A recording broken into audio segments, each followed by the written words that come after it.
来继续来看总统赖清德再去到花莲的基地来视察。伫个5日节进前慰劳国军。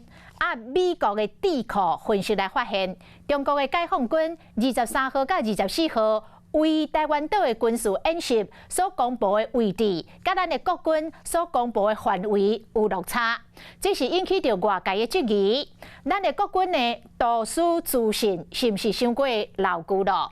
也毋过专家是讲，对咱的国军争取的掌握有信心。炮操的演练动作真流利，总统赖清德今日到花莲基地视察，虽然落雨，也过气势不减。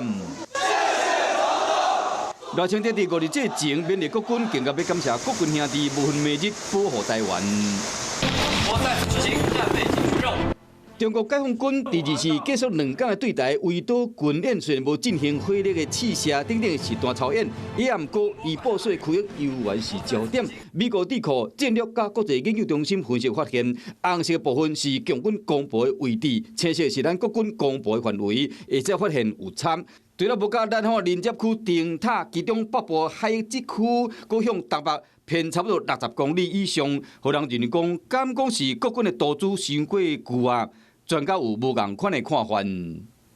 我们可以透过相关的，比如说情报交换或者说购买方式啊，其实我们都能够有效的监看台湾周遭的动态。至于说要不要公布到那么多人精确，很可能就在国防部的权责。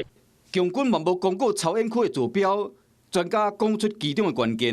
你们要演习那这边那样是可能是宣传模式大于实际的状况，给双方留下一个模糊的空间。军事的自信战专家对咱方的争取有信心，即时因应部署期间全力守备，未互敌人有进攻的机会。Hello， 我是林明瑞。想要抢先掌握最及时的新闻资讯吗？赶快订阅、按赞、开启小铃铛，锁定我们华视新闻的 YouTube 频道。